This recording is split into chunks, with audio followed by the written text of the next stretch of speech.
Banyak sekali bahkan mungkin sejumlah bank ini memberikan bunga deposito yang memang cukup menarik. Sebetulnya apa Bu yang melatar belakangi hal ini? Bagaimana tanggapan Ibu terkait dengan sejumlah bank yang memang menawarkan bunga deposito yang boleh dibilang cukup menarik ya, lebih tinggi Bu Lebih tinggi ya? daripada menabung biasa? Iya. Jadi memang gini, setiap bank itu punya cost of fund masing-masing. Jadi berapa mereka itu bisa deposito diberikan atau dana, kemudian mereka bisa kasih kredit berapa. Nah, tergantung pada cost of fund masing-masing bank. Jadi ada cost fund yang tinggi, ada cost of fund yang rendah. Nah, kalau bank itu cenderung memang dia economic of scale-nya sudah besar, cenderung mereka sudah punya dana yang murah, sehingga kecenderungan mereka juga dananya tidak memberikan deposito yang mahal. Tapi ada bank-bank juga yang mereka juga mampu memberikan kredit dengan bunga yang lebih mahal gitu. Karena kan beda antara kredit corporate dengan kredit yang sifatnya retail atau bahkan yang kalau kita kenal sekarang dengan model P2P lending ya, itu jauh lebih mahal gitu. Sehingga dia juga bisa memberikan suku bunga yang lebih mahal gitu. Jadi memang di sini sangat tergantung kebijakan bank masing-masing gitu. Nah, memang di satu sisi orang melihat ketertarikan itu kan beda-beda ya. Kadang orang lihat resikonya dulu, kadang orang hanya melihat suku bunganya aja gitu. Nah, memang harus dilihat dua-duanya.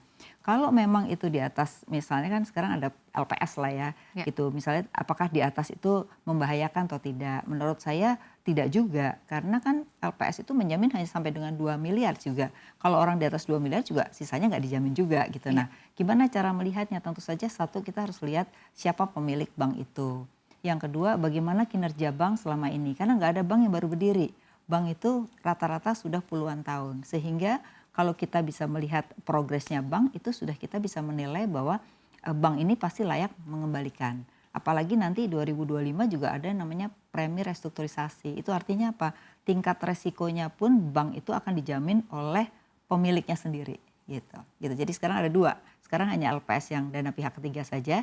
Nanti juga ada yang berkaitan dengan kinerja bank itu.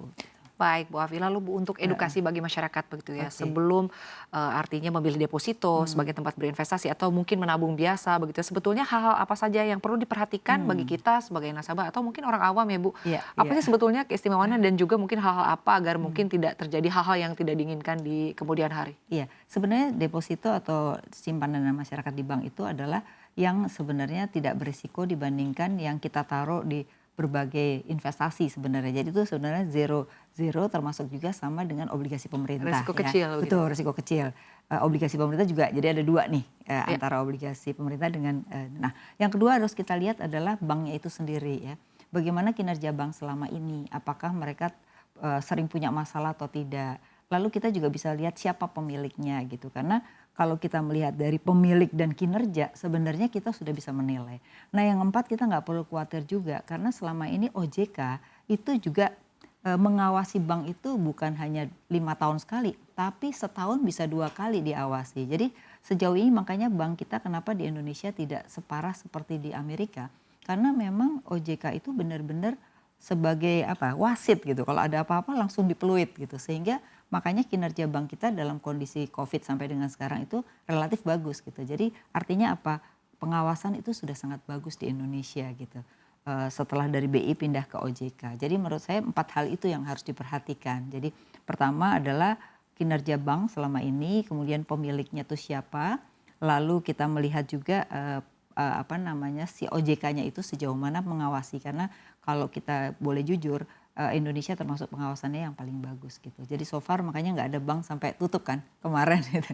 Baik, jadi kalau lihat memang kinerja perbankannya juga harus diperhatikan, tapi untuk sampai dengan saat ini OJK terus mengawasi begitu ya Bu, Betul bagaimana sekali. kinerja dari perbankan. Bu, tadi kan Perbankan Ibu sudah Indonesia. menyampaikan mengenai hal-hal yang memang harus diperhatikan. Tapi kalau kita berbicara keuntungan begitu Bu, sebenarnya mungkin masyarakat juga kenapa kita harus berinvestasi di deposito atau mungkin lebih baik di deposito aja nih daripada kita menabung di bank.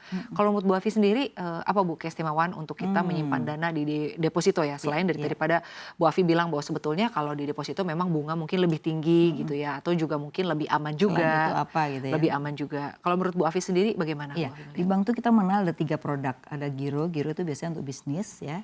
Kemudian yang kedua adalah tabungan tuh cenderung lebih fleksibel. Dan yang ketiga baru deposito. Nah, deposito ini sebenarnya juga ada bank-bank yang menawarkan deposito fleksibel.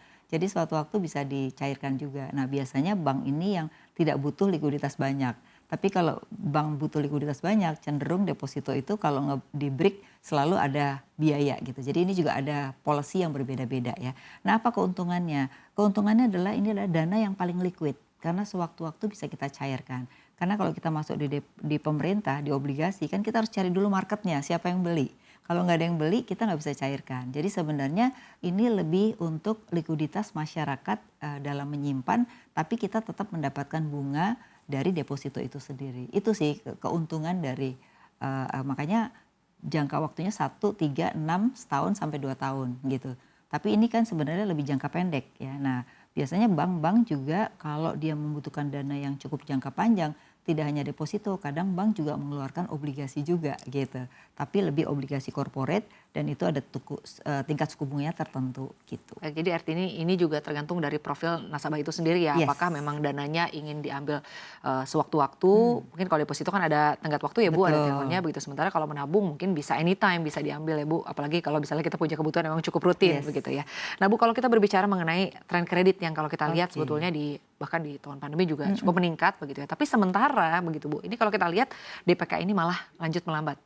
Bagaimana Bu Afi melihat fenomena ini? Iya, jadi kalau kita lihat gini, memang harus jujur aja DPK itu melambat karena memang untuk yang kelas atas sebenarnya mulai meningkat, tapi peningkatannya memang nggak signifikan karena orang sudah mulai belanja.